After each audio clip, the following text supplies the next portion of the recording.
మద్యం ప్రియులకు good news. ఏపీలో ఇక క్వాలిటీ మద్యం రాబోతోంది. మొత్తం సిస్టమ్ను క్లీన్ చేశాం. ఇక సరసమైన ధరలకు అదిరిపోయే మద్యం మీ సొంతం. ఇలా కొన్ని రోజులుగా ఏపీలో సీఎం దగ్గర నుంచి ప్రతి ఒక్కరు చెబుతూ వస్తూ ఉన్నారు ఇది. బట్ గ్రౌండ్ లెవెల్లో ఇప్పుడు ఏపీ సర్కారుకు షాక్ తగులుతోంది. అసలు వైన్ షాప్స్ను దక్కించుకోవడానికి ఎవ్వరూ ఇంట్రెస్ట్ చూపించడం లేదట. కాసులు కురిపిస్తుందనుకున్న విధానం కాస్త ఈగలు తోలుకునే పరిస్థితికి ఎందుకు వచ్చింది? ఏపీలో ప్రభుత్వం మద్యం దుకాణాలు రద్దయ్యాయి. వాటి ప్లేస్లో ప్రైవేట్ వైన్స్ రాబోతున్నాయి. వీటిని దక్కించుకోవడానికి పాత పద్ధతిలో అప్లికేషన్స్కు పిలుపునిచ్చింది ప్రభుత్వం. బట్ అంత పెద్దగా ఎవరు ఇంట్రెస్ట్ చూపించకపోవడం ఇక్కడ షాక్. ఈ నెల 11న వైన్ షాపులు వేలాన్ని నిర్వహించబోతున్నారు. కానీ టైం దగ్గర పడుతున్నా అంతగా పోటీ లేదు. నిజానికి ఫస్ట్లో చాలా మంచి రెస్పాన్స్ వచ్చింది, కానీ ఆ తర్వాత తగ్గుతూ వస్తోంది. ఏపీలో ఉన్న మొత్తం వైన్ షాపులు 3,396, కానీ ఇప్పటి వరకు వచ్చిన అప్లికేషన్స్ మాత్రం జస్ట్ 8,000కు పైగా మాత్రమే. అంటే ఒక్కో షాప్కు యావరేజ్గా 3 టెండర్లు మాత్రమే వచ్చాయి. అయితే ఇలా జరగడానికి కొన్ని కారణాలు ఉన్నాయి. ఫస్ట్, ఆశావాహులు సిండికేట్లుగా మారడం. సెకండ్, ఇతరులు ఎవ్వరూ పోటీకి రాకుండా అడ్డుకోవడం. థర్డ్, స్థానిక ప్రజాప్రతినిధుల బెదిరింపులు.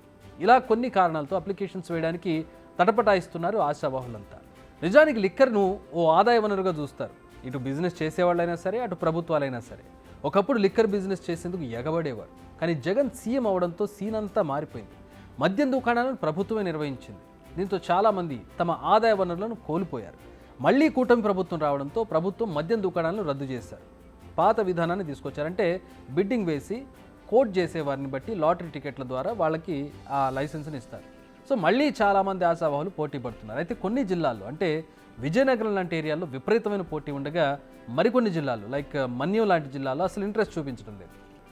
అయితే ఇక్కడ ఇంట్రెస్టింగ్ విషయం ఏంటంటే, టీడీపీ ఎమ్మెల్యేలు వ్యాపారులను బెదిరించడం, షాప్ దక్కించుకుంటే తమకు వాటా ఇవ్వాల్సిందే అని ఇప్పుడే బేరసారాలు చేయడం, లేదా అసలు టెండర్లలోనే పాల్గొనొద్దని వార్నింగ్లు ఇస్తున్నారట. ఇది అక్కడ వినిపిస్తున్న మాట. దీంతో వ్యాపారులు అడుగు ముందుకు వేయాలంటే భయపడిపోతున్నారట. అయితే ఇవి గుసగుసలని కొట్టిపారేయడానికి లేదు. ఎందుకంటే ఏకంగా సీఎం చంద్రబాబు వరకు చేరింది ఈ విషయం. ఎమ్మెల్యేలను గుర్తించి వారికి ఫోన్లు చేయాలని నేతలకు చంద్రబాబు ఆదేశించారని తెలిసింది. అంతేకాదు, లాటరీ విధానంలో ప్రభుత్వం జోక్యం ఉండదని, ఆసక్తి ఉన్నవారంతా పాల్గొనాలని ప్రభుత్వం రిక్వెస్ట్ చేస్తోంది. ప్రస్తుతం 3 విధానాల్లో అప్లికేషన్స్ తీసుకుంటున్నారు. లైసెన్స్ ఫీజు జనాభా ప్రాతిపదికన వసూలు చేస్తున్నారు. కొన్ని ఏరియాలో 50 లక్షల నుంచి 85 లక్షల మధ్య ఉంటుంది. కొన్ని ప్రీమియర్ షాపులకు ₹1,00,00,000 ఫీజుగా డిసైడ్ చేశారు.